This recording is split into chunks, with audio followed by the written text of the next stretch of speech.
नमस्कार दोस्तों, मैं मनीष कुमार भोज आप सभी का अपने YouTube चैनल पहाड़ एजुकेशन में हार्दिक स्वागत करता हूं। दोस्तों, आशा करता हूं कि आप सभी लोग स्वस्थ होंगे, साथ ही आपकी आगामी जो प्रतियोगिता परीक्षाएं हैं उन प्रतियोगिता परीक्षाओं के लिए एकजुट होकर आप लोग तैयारी कर रहे होंगे। दोस्तों, मैं आज आप लोगों के सामने एक महत्वपूर्ण विषय लेके उपस्थित हुआ हूँ। ये विषय मेरे उन तमाम छोटे बड़े भाई बहनों के लिए हैं जो उत्तराखंड की विभिन्न प्रतियोगिता परीक्षाओं की तैयारी कर रहे हैं। और ये जो समय है ये बहुत ही नाजुक समय है आप लोगों के लिए। जिन अभ्यर्थियों ने एलटी भर्ती परीक्षा का पेपर दिया था और उन अभ्यर्थियों से मैं बेसिकली कहना चाहूँगा कि आप लोगों का सिलेक्शन एलटी भर्ती परीक्षा में नहीं हुआ, कोई बात नहीं, हार मत मानिएगा। और तमाम अन्य अभ्यर्थी जिन्होंने पुलिस का दिया हो या व्यक्ति सहायक का दिया हो, करंट लिपि का दिया हो, जितने भी प्रतियोगिता परीक्षा के बच्चे तैयारी कर रहे हैं, आप लोग ये जो समय है 2025 का, इस समय को कहीं ना कहीं भुलाने का कार्य करिएगा। और ये समय में आजकल अगर देखें तो बहुत ढेर सारी वैकेंसीज आप लोगों के सामने आई हुई हैं और इन भर्ती परीक्षाओं के लिए जी जान लगा दीजिए। जैसे कि 416 पद आपके अभी हाल फिलहाल में ही उत्तराखंड मध्यप्रदेश चयन आयोग द्वारा रिलीज कर रहे हैं, जिसमें पटवारी है, ग्राम विकास अधिकारी है, लेखाकार है, व्यक्ति सहायक है, तमाम अलग अलग। और साथ ही सहायक निरीक्षक की भी बात करूं तो वहाँ पर भी आपके 46 पद वहाँ पर दिए गए हैं। तो ओवरऑल कहीं ना कहीं अलग अलग विभागों में यहाँ पर वैकेंसी जा रही हैं और आपकी योग्यताओं के आधार पर स्नातक स्तर की बात करें तो तमाम मार्कें। तो आप लोग ये सोच लीजिए कि मुझे इस साल 2025 में आपको सिलेक्शन लेना है। ये नहीं कि भैया ये साल जा रहा है, जिस तरीके से समय जाता रह रहा है, महीने बीतते रहे हैं, तो आपके साथ साथ अगर महीने जो बीत रहे हैं तो आपके जीवन के वो क्षण भी बीत रहे हैं। कहीं ना कहीं आप अब उम्र दराज होते हुए जा रहे हो। तो एक निश्चित समय में आप लोगों के पास नौकरी हो जानी चाहिए। जैसे कि आपको ये भी पता है कि आज की तिथि में नौकरी मिलना बहुत ज़्यादा टफ हो चुका है।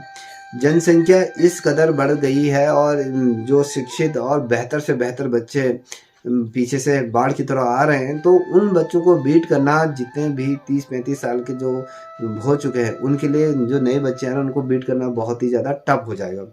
क्योंकि वो पढ़ाई में भी शानदार है, परसेंटेज के मामले में भी शानदार है, और हम लोगों की अगर हम बात करें कहीं ना कहीं बौद्धिक स्तर पर हमें बेरोजगारी का एक प्रेशर है, घर वालों का प्रेशर है। तो कहीं ना कहीं हमें एक रणनीति बनानी पड़ेगी। अगर आप 30-35 साल के हो गए हो तो आप घर में बैठे हो, तो आप घर में बैठे हुए भी अच्छे नहीं लग रहे होगे। आप के माँ बाप भी कह रहे होंगे कि घर में ही बैठा है, कुछ करेगा क्या करेगा, कहाँ जाओगे, आपकी योग्यता के अनुसार आपको क्या जॉब मिल रही है नहीं मिल रही है। तो इससे अच्छा है कि अपने आप को मानसिक उत्पीड़न में रखने से अच्छा है कि ये जो समय है, इस समय को अपना समय दीजिए। और ये जो समय है कहीं ना कहीं आपको आपके मंजिल तक ले जाने का ये कार्य भी करेगा। तो मेरा कहने का तमाम जितने भी अभ्यर्थी इस वीडियो को देख रहे हैं, ये मत सोचिए कि मैं यहाँ पर आपको लेक्चर देने आया हूँ।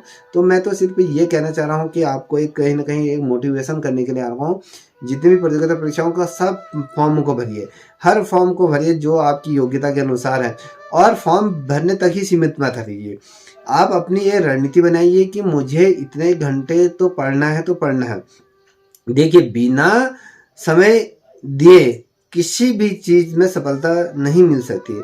यदि आपको मान लीजिए आपके पास भूमि है, वो उपजाऊ भूमि कब बनेगी? जब उसमें खाद हाथ डालोगे, बीज डालोगे, तब जाके उस भूमि में एक अच्छी फसल पैदा हो सकती है। तो इसीलिए आपको भी क्या करना है, एकाग्रचित्त होकर ये सोच लीजिए कि 3-4 महीने आप अंडरग्राउंड हो जाइए। जब तक आपकी ये परीक्षा नहीं हो जाती है तब तक बहुत ही सलीके के साथ ये सोचिए कि मैं अपने जीवन का ये अंतिम पेपर दे रहा हूँ, इसके बाद मैं अपने जीवन में कोई पेपर नहीं दूंगा, बस सिलेक्शन लेना है तो इसी बार लेना है। तो अगर ये दृढ़ता के साथ अगर इस बार आप तैयारी करोगे तो निश्चित रूप में आपका सिलेक्शन भी होगा और आप अपने परिवार में अपने आप को कहीं ना कहीं स्थापित कर पाओगे, अपने माँ बापों के सपने को साकार कर पाओगे। तो मैं यही आप लोगों से विनती करूंगा। देखिए, कोई भी मोटिवेशन नहीं होता है। जो आप लोगों का जो सबसे बड़ा मोटिवेशन है आपके माँ बाप है, अपने माँ बापों को देखिए, उसके देखने के पश्चात आप अपनी पढ़ाई पे बैठ जाइए। ये सोचिए कि मुझे अपने माँ बापों के लिए कुछ करना है। इस धरती में आए हो तो ये नहीं कि बेरोजगार होते ही मर जाइए, ये नहीं, बस हमें कहीं ना कहीं रोजगार प्राप्त करना है। आज की डेट में अगर मैं कहूँ ना दोस्तों कि अगर इज्जत समाज में किसकी है, अगर फोर्थ क्लास वाला जो बंदा भी है ना, अगर वो सरकारी जॉब में है तो उसकी वैल्यू है। अगर आपने कई कितनी भी डिग्रियाँ क्यों नहीं हासिल कर ली, आपने नेट कर लिया है, पीएचडी कर लिया है, उच्च शिक्षा धारण कर ली, तो आपको कुत्ता भी नहीं पूछने वाला। क्योंकि आपकी वैल्यू कब से होगी, आपकी वैल्यू आपके पद प्रतिष्ठा से होती है। आप ये नहीं कि घूम रहे हो आवारागर्दी की तरह इधर उधर कर रहे हो, इस चीज़ में नहीं।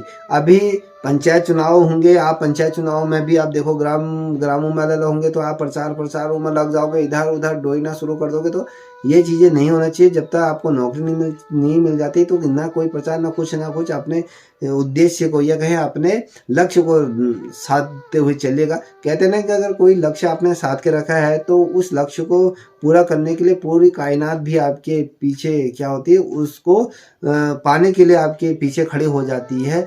तो ये याद रख लीजिए कि इस वर्ष ये नहीं हो कि जनवरी आ गया, फरवरी ये बीते बीते दिसंबर आ गया, दिसंबर में आप ये देखिएगा आपके पास वो दिसंबर में वो रिजल्ट रहेगा कि आपने पूरे साल क्या करा, आपका फीडबैक देगा वो। अगर वो फीडबैक आपका अच्छा नहीं रहा तो सोच लीजिए कि जीवन में आप क्या कर रहे हैं। ठीक है, इस चीज़ का हमेशा मनन रखिएगा, ध्यान रखिएगा कि मुझे इस समय निकलना है। तो इन भर्ती परीक्षाओं में अपनी जी जान लगा दीजिए। अगर फिजिकल का है तो सुबह दौड़िए और पढ़िए। अगर बिना मेहनत से ही आपको मंजिल मिल जाएगी, ये सोचोगे यार अभी तो मैं सो रहा हूँ, नींद आ रही, नींद किसे प्यारी नहीं होती, चाहे सुबह की हो शाम को। हर किसी शरीर को जितना आराम दोगे वो उतना सुकून महसूस करेगा। देखिए ये चीज़ को याद रखिएगा, अगर शरीर को अगर सुकून देना अगर आपने शुरू कर दिया है तो जीवन में क्या करोगे, इस चीज़ पे हमेशा ध्यान रखो। देखिए ये क्षण अगर आप लोगों के जीवन से बीत गया तो आने वाला क्षण बहुत ही ज़्यादा कष्टदायक होगा, दुखदायक होगा। इसलिए उस समय को अगर बेहतर करना है तो यहाँ पर आपको तैयारी तो करनी ही पड़ेगी मेरे भाई।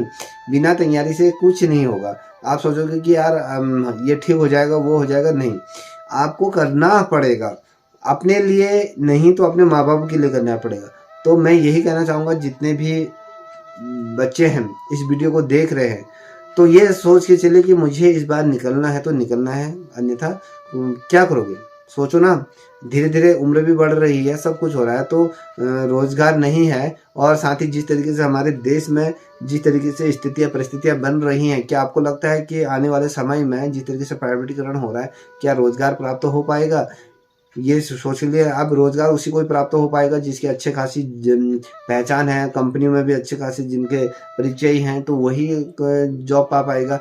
अब देखिए जिस तरीके से हमारा देश हिंदू मुस्लिम ये इस तरीके से इस दिशा को बढ़ चुका है तो लोग अगर मैं कहूँ जैसे फ्रांस हो गया, अमेरिका हो गया, जापान हो गया, रसिया हो गया, ऑस्ट्रेलिया हो गया, ये देश क्या है विकास की दौड़ में आप बहुत आगे बढ़े। कोई चैट जीपीटी की खोज कर रहा है, कोई अंतरिक्ष की गहराइयों, कोई फार्मास्यूटिकल में अपना बेहतर कर रहा है, कोई स्पेस की तरफ में कहें, ठीक है, एरोस्पेस की तैयारी कर, कोई आपके टेक्नोलॉजी के क्षेत्र में देश आगे बढ़ रहा है, कोई रिसर्च कर रहा है। हमारा देश क्या कर रहा है, मस्जिद की खुदाई करने में लगा है, हिंदू मुस्लिम करने में लगा है, जाति पाति पे ही लगा है। तो इससे हम उभरेंगे कब? हमारा पूरा ध्यान इसमें ही है।